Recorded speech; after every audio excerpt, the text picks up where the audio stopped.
From the city of brotherly love, this is Shark Bite Biz with David Strausser.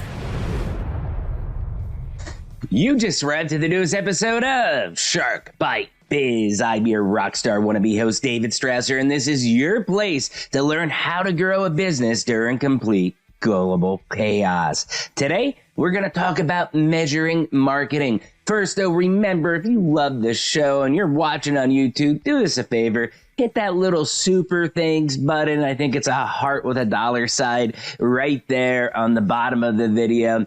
Your donation goes a long way to help us spread the word of what we're doing with these amazing guests. Now, another way to support us is with deadhousecoffee.com, where you can get the freshest coffee that is roasted, sealed, and delivered to your doorstep within a 24-hour period. Use code SHARK, you'll get 20% off. We'll get all the proceeds to keep doing all the magic that we do here at Shark Bite Biz. Let's get back to today's show. Again, we're going to be talking about measuring marketing and how to get the biggest bang for your buck. So, who do we have today? None other than Lewis Rothkopf. Lewis Rothkopf is the president of Martin, the modern media buying and measurement platform for marketers who want to measure the true impact of their marketing. Having led global businesses and revenue lines at the world's foremost marketing, ad tech, and media companies, Lewis joined Martin as its president with more than 20 years experience in digital media. So, hey, without further ado, let's bring Lewis right on in here. Reach your customer.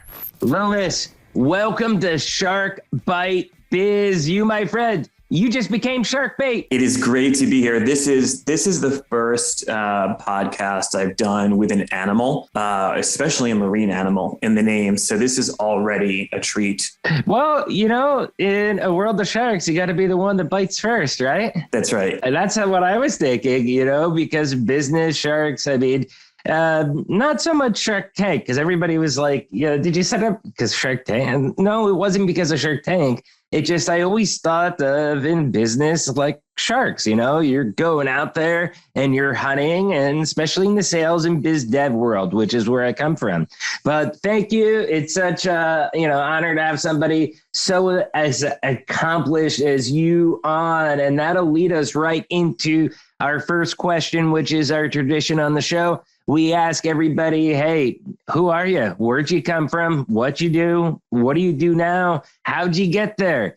Basically, tell us in a nutshell what makes Lewis Lewis. In a nutshell. So I'm Lewis. I'm from New York. I live in New York City. I'm a almost lifetime New Yorker. I've been in the digital advertising business for 23 years, which is both exciting and terrifying. I work for a company called Martin. We're a DSP, that's a demand side platform that helps connect marketers with the consumers and audiences they are looking to reach.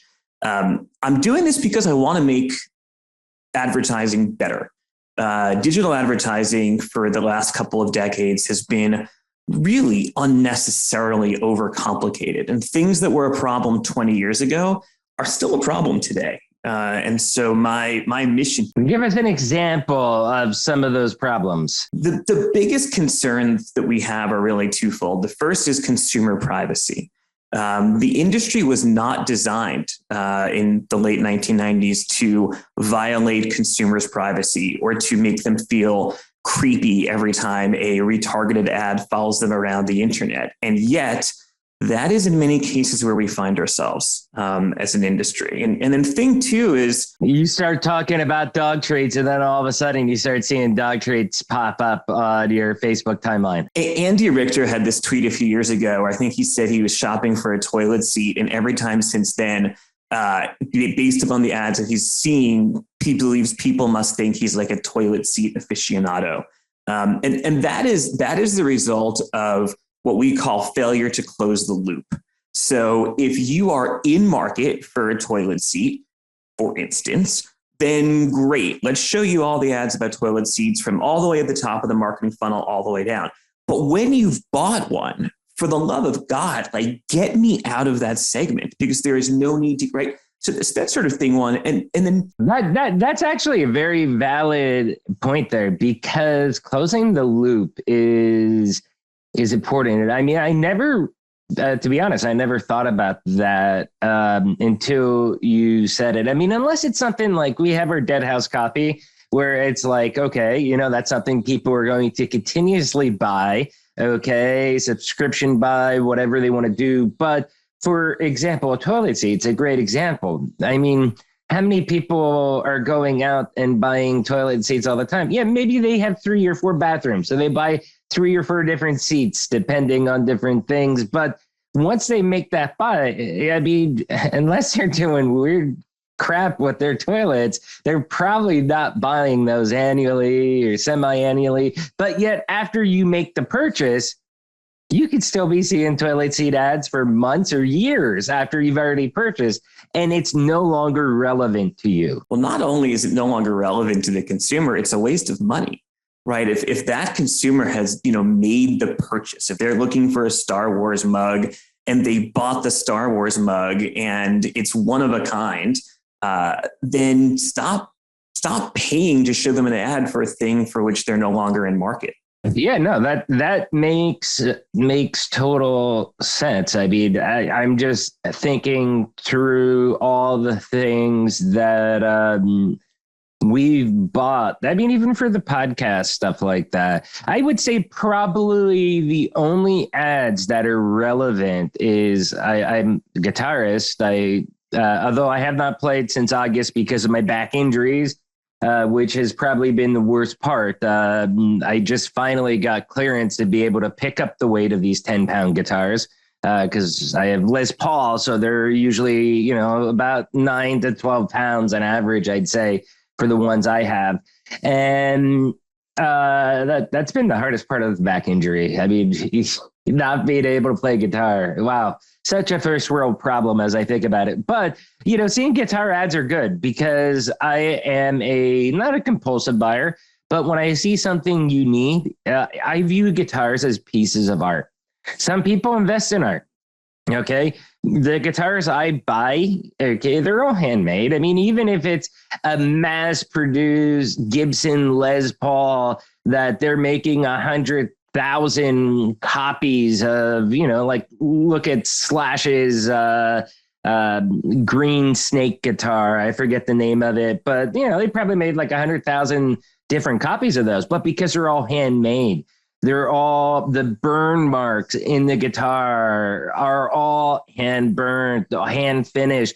Every single one is unique and every single one has a different weight. I mean, even though it's the same guitar, one could be 9.1 pounds versus one 9.2 pounds. And every single, I mean, it's crazy. It gets down to that much detail. So each one is unique, a little bit different. And I think even if they're the same guitar, two guitars don't have the same sound. They can sound pretty darn close, but I'm sure that there's some ear that can pick them apart that, no, they're a little different.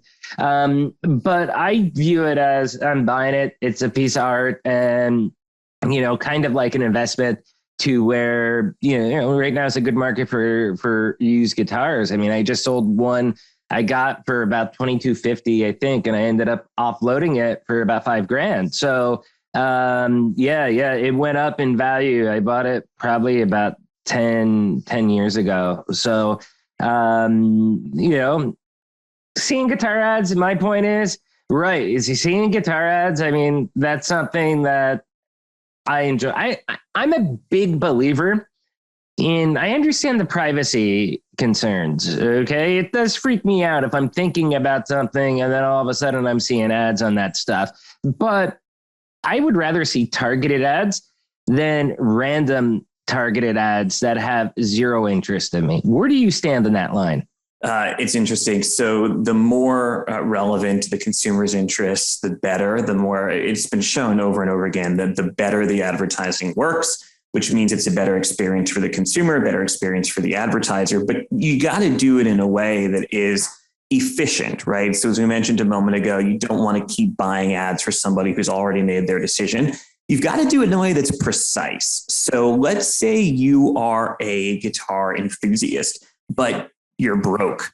And so you're still going to all of these sites and you're checking out guitars and you're kind of like, your tongue's hanging out. You're like, man, I want that, but you have no money. The marketer does not want you to be in the category of guitar intenders. And so being able to use all of the available signals to differentiate between someone who loves Ferraris versus somebody who has the financial wherewithal to buy a Ferrari is really critical. Big difference. I mean, I'll look at some of these one of a kind Gibson custom shop guitars. I mean, if you ever get a chance and you want to see some crazy pieces of art, I mean, these are official Gibson guitars. I mean, they go 25 grand plus. I mean, I never be able to, never say never, but in the short term, I probably would not buy one of those guitars or be able to afford one at 25 grand plus. But there, I mean, some extremely unique designs, and I'm just looking at them for all that intricate detail and appreciating it. And I guess you could say almost fantasizing about it, but I'm not going to buy that guitar, no matter how much I love it. I mean, unless I tell my wife that I won it in a giveaway, there's no way that's going to be able to come in the house. I mean, and I've already pulled that twice, so I don't know if I could do a third time. So that works too, right? So let's say you visit the really expensive guitar sites, places, and you're not buying them. But then you go and you visit the more moderately priced guitar places. And so you do buy them. It's helpful for the marketer to understand that you are somebody who is an enthusiast in one category, call it the $25,000 and up guitar category, but a purchaser in a different category. So call it the, $5,000 and down category. Right. Yeah. I mean, typically most of my guitars, I'd say between $1,000 and $5,000. And the most expensive one I have right now, MSRP was about $7,000 plus. In fact, it's crazy. The case alone is like a beautiful stainless steel case. It's worth $700. It used to be. It might even be worth more. If I wanted to sell just the case alone, I could easily get $700 on eBay right now. It's insane. But I got a hell of a deal off of a company that was, they were an authorized dealer, but they were losing Gibson. I guess they didn't sell enough, and they just needed to sell off the inventory as quick as possible. And as long as you bought it from them within that time period, it was good. And I ended up getting this 7,000 MSRP guitar for about $2,500. So that's the one I use in the pictures. It's my favorite. It's a Blueberry Burst high performance model. It's amazing. And in fact, I was just watching a TV show. I can't remember the name, but there was a black woman that was playing guitar and singing, and she starts to play the lead riff, and they showed the guitar. I'm like, oh my God, that's the same exact guitar I got. And I was blown away because she makes it sound so much better than I do. And it was really, really rocking to see that. If I remember what show that was, I was binge watching one weekend. I will 100% put it on the outro segment for this video if people want to see it. But so I've got to ask you. I mean, you brought up a lot of good, valid points up until right now.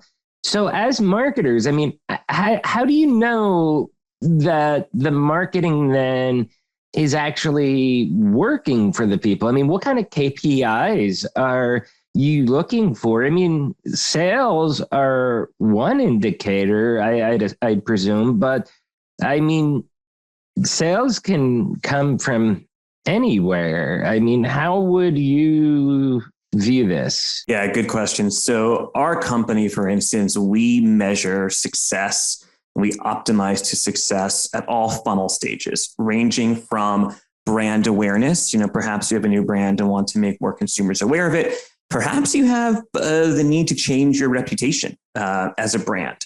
all the way down to actual visits and purchases. And if it's online visits, if it's online purchases, what we call incrementality measurement is always on. So incrementality measurement is the delta between the number of people who saw your advertising and bought the thing because they saw the advertising versus people who saw your advertising, bought the thing, but they were going to buy the thing anyhow.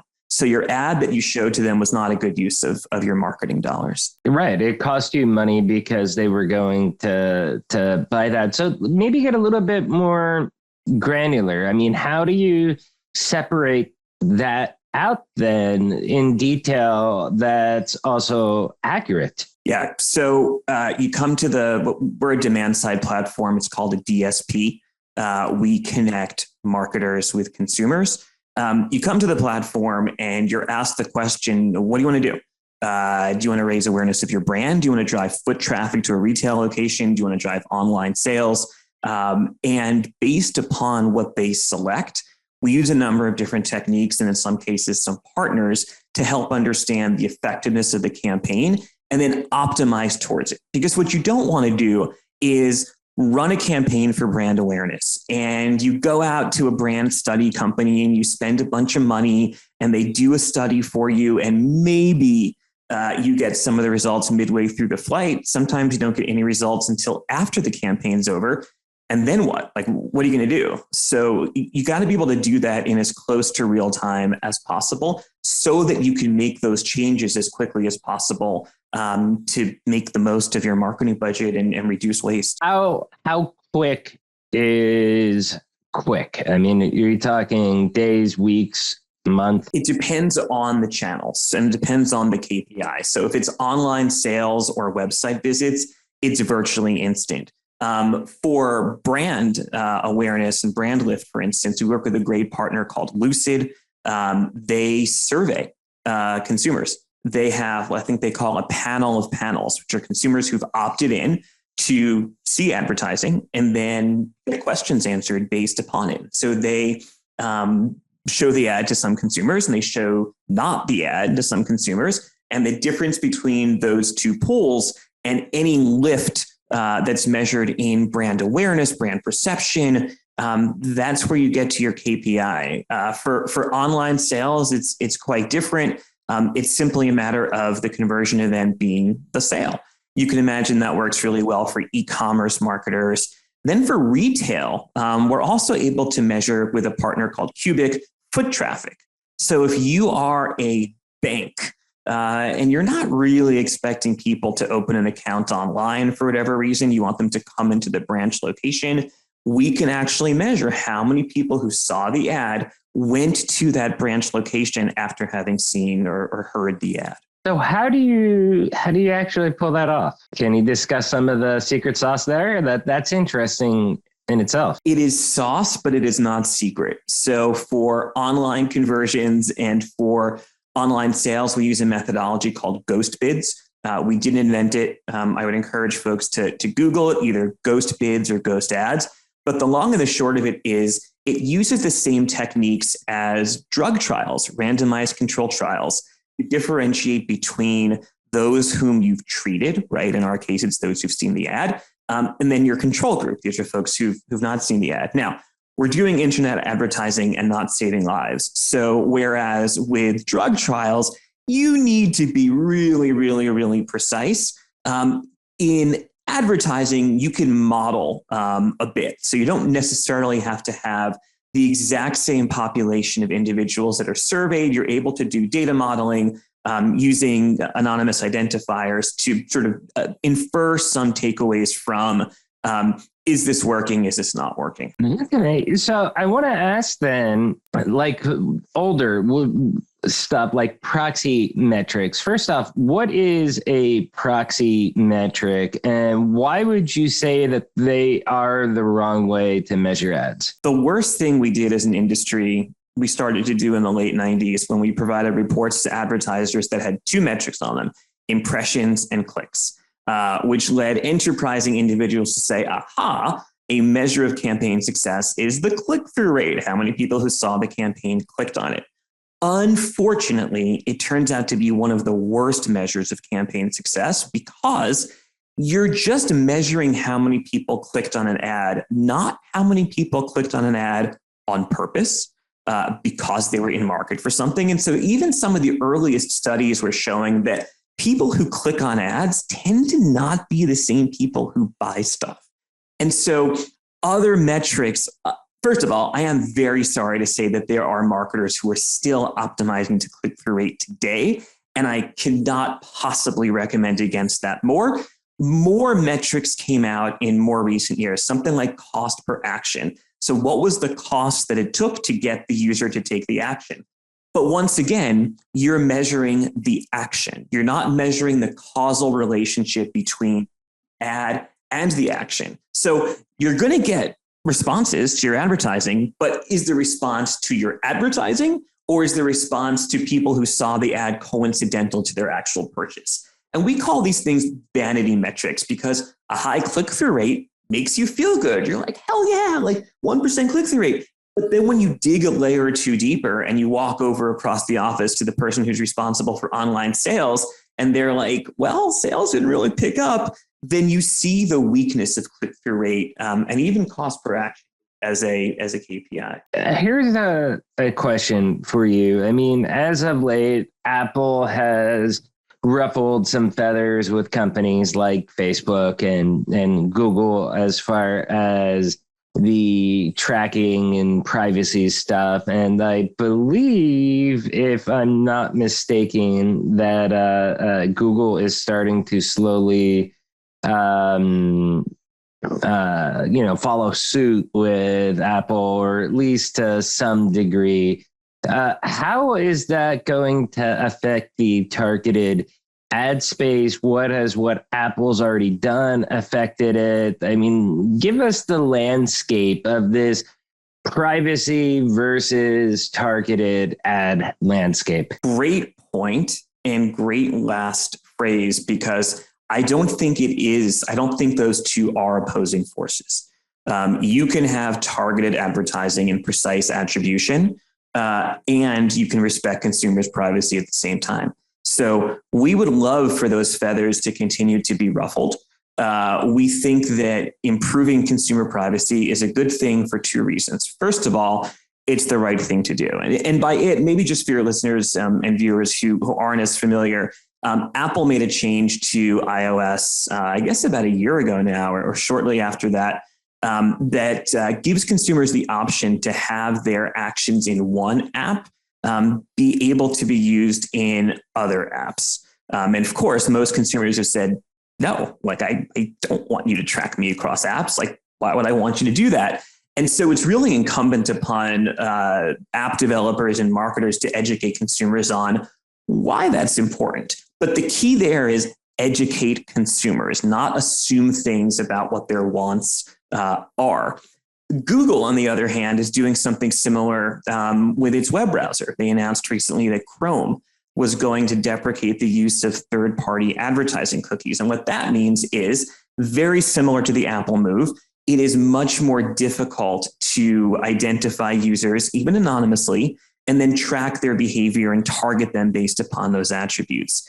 These are very good things. First reason, as I mentioned, is privacy. Consumers deserve privacy, period, full stop. The second reason is, as you get into a world in which consumers are affirmatively opting in to have their anonymous browsing behavior observed and optimized based upon those observations, well, now targeting and attribution becomes much more accurate. So the pool of users who've opted in is smaller, but now you know with certainty, especially if you're using a logged in user called authenticated traffic. So I go to lewiswebsite.com and I log in and I check a box that says, I'm cool with logging in not only to this site, but to a whole bunch of other websites at the same time. And so I've now consented for that anonymous information to be used for the purpose of tracking and targeting. And if you don't want that to happen, then don't check the box. And it's really that simple. And that's how we as an industry envisioned interest-based advertising to be back in the late 90s and early 2000s. Unfortunately, this is why we can't have nice things. There are actors in the space who did not respect the spirit and the letter behind those regulations, self-regulations. And so now you have law. You have the GDPR in Europe. You have CCPA, the California Consumer Privacy Act. In California, you have similar acts being worked on throughout the 50 states and Canada. The message from consumers and politicians. I think that's crazy, though, in the United States, just from the aspect that you can't have a hodgepodge thing of, 50 different states with or without their own privacy law. That's the one thing. While I don't necessarily disagree with California's, the CCPA, I think I lived out there when it was coming out before I moved to Philadelphia. But it's not that I necessarily, agree or disagree with it, but it's the principle that I don't like that for something like that, because of the fact that internet traffic is global. You don't know where people are coming from.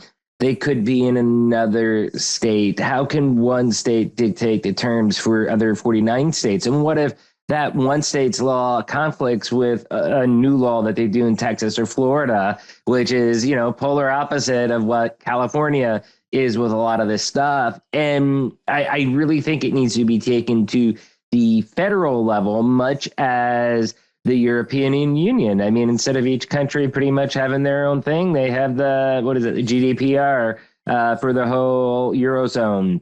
Or in Canada, they don't have it with each province. It's for the whole country. I think that's the one thing I don't like about what California is doing in the U.S. and other states that matter as far as what they're starting to do. I think it needs to be a federal issue, not a state's issue in that regard, because, again, you're talking global interstate traffic. And, there is the interstate commerce clause of the Constitution that needs to be respected. And that's where I think it goes to the federal level. So I'm not a lawyer and I don't even play one on podcasts, but I think it is inevitable that you'll see federal legislation around this. The patchwork of individual state laws and the idiosyncrasies between them, I think has created an environment that's untenable for folks who are looking to market to the whole of the US or the whole of the European economic area. And so I think you will see, there already are discussions around having it happen at the federal level. If I had to guess as a layperson, it's just a matter of time before that happens. Yeah, I mean, first we would need actually Congress to do something and agree upon something. And with midterms around daylight the corner, savings it looks time. unlikely. They agreed. They just agreed. Daylight savings time. Well, that was the Senate. Now you need the House of Representatives. And you got to remember the big divide with that. This is funny that you bring this up, because I was actually pro the daylight savings time with the change to stay permanent daylight in the evenings. I love that. I lived in Peru for a while, and it gets dark there pretty much around the same time. There's like a half-hour variance, winter or summer. It's not like it is here. And that kind of drove me nuts. I always thought that was way too early, 6 o'clock or 6:30 on a summer evening, and it's dark. It's like I'm used to, 8:30, 9 o'clock. But who was it? It was Sagar on Breaking Points that I was watching. And he made an argument like, yeah, obviously, I think Marco Rubio was the one sponsor, and I think there was a Democrat. But it's like for Florida, that makes absolute sense. It's the Sunshine State. It benefits them having that extra hour of light. But what about people in Michigan or northern Minnesota that at 9 a.m. it's still dark and they've got to go to work or get their kids to school? So there's that effect of it as well, too, that it's not all as positive as we think. And did you know that they actually tried that once in the 70s? I did. I agree with everything you said. As a parent of small children, this stuff could not be done away with fast enough from my perspective. The 1 hour jet lag of spring ahead, fall back is enough to disrupt bedtimes and behavior and all sorts of things for about a week. You wouldn't think it. Like, you travel from New York to Chicago, it's 1 hour difference, and you're like, I barely feel it. But boy, you change the wake up time by 1 hour in your bed, and it's just like the world has come to an end. Yeah. I mean, I get arguments on all sides of it, but I do think that, in the 70s, they did try this. Okay. A lot of people don't remember this or don't know this. I think they did it. I forget if it was a year or two. Sauger, when he did his monologue, he had all the data on the screen. Then obviously I'm too lazy to Google and pull it up right now. But they did it in the 70s for like a year or two. And they hated it that bad that they actually had to change it back and reverse back to how we are now. Now, I think there's a big difference. There's a lot of modern amenities and technology now that we didn't have 50 years ago in the 70s. So, wow, 50 years ago, the 70s, that sounds crazy, doesn't it? But 1970, wow. But anyways, there's a lot of things that maybe could ease it now, but we'll see. We'll see where it goes. I guess it's up to the House of Representatives now to actually pass it, and then it goes to the president to sign off. Well, now I'm super confident in the hands of the House. I'm super confident this will be done expeditiously and with minimum rancor. Yeah. Well, I mean, I was surprised. There's not many 100-0 votes these days in the Senate, and it was either it was either 99-0 or it was 100-0. So that was pretty crazy. So it'll be really interesting to see how this all plays out. Especially, again, because you have midterm elections coming up this year. So that always puts a fun spin on things. But anyways, I got one last question for you before we head out. And startup company, okay? How can a startup company compete with these industry behemoths, these giant big tech companies that purposefully, I feel on purpose, try to put more regulations and get regulations passed because it's quote unquote better for the industry, when in realistically, it just putting the bar up higher for companies to, it's making the barrier of entry higher for companies to compete against them, and it helps them protect their turf because they can comply with those regulations. So how can a startup truly compete with these industry behemoths? Do better. Right? Find what you're really good at. Find the vector of attack into the hegemony. Build a loyal customer base of people who believe in what you do and why you do it differently. Look, I mean, my own business, we're up against Google, right? Like almost any business you're in, you're going to be up against Google. And so you can't lose sleep over that. What you have to do is figure out, what is your ideal client profile? Who are the people that can benefit most from what we do? Build a great product, and then, eyes in front of you, one step after the other. Right. That's amazing. And I totally agree. I would say the only thing I would probably add to that is also, don't be afraid to be a disruptor. If you think that you're in the right, I mean, you got to look at Uber. When they started and Lyft, they didn't ask for permission, because if they did, it would have been impossible to start up. They just went out, they did it, and they were in legal fights around the globe that are still lasting till this very day. But their success, their value was built on just doing it and getting it done. And, sometimes it's better not to ask for permission, especially if you're a disruptor going up against, in that time, they weren't going up against big tech, but they were going up against big corporate taxi lobbyists and the medallions and all that stuff, which is kind of similar to what, it's like going up against big tech right now, trying to go up against Uber, for example. is the same fight that they had when they had to start out. So everybody's got to start somewhere. Anyway, Lewis, it's been an amazing pleasure to have you on the show. Tell us, where can people find more about you? Where can they digitally stock your company and opt in? Give us all the deets. Martin, just like the person's name, .ai. There's a lot of stuff on the site that is not a brochure for what we do. There's a lot of points of view that are available to anybody for free.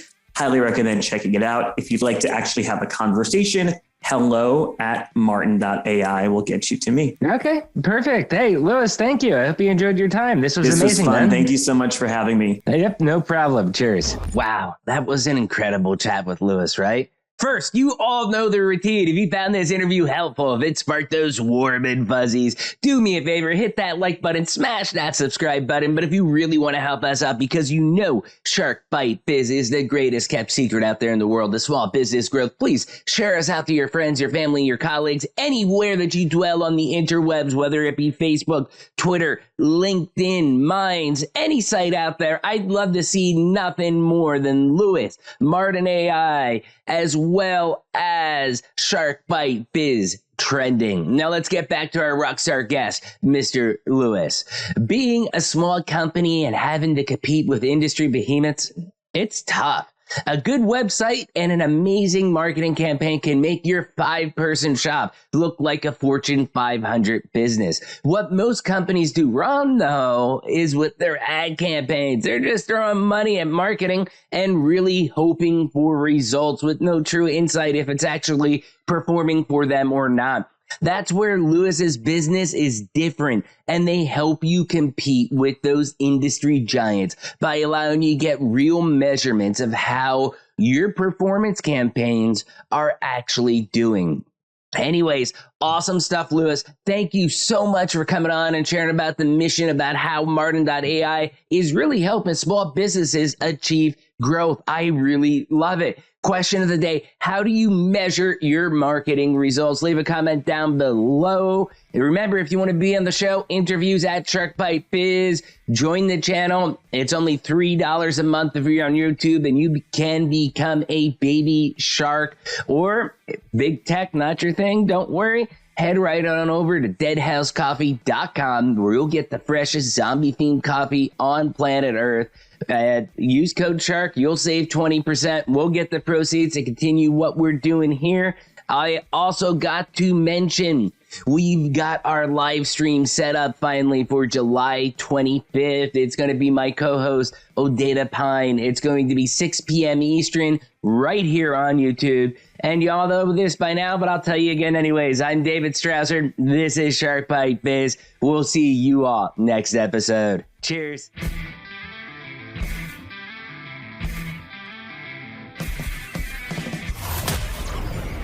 Thank you for listening to Shark Bite Biz. We hope you got some insightful info from this podcast. Be sure to subscribe to us through your favorite podcast app and visit us on the web at www.sharkbitebiz.com. How has business changed for you in the 20s? Email us at podcast@sharkbitebiz.com so you can join us and share your story.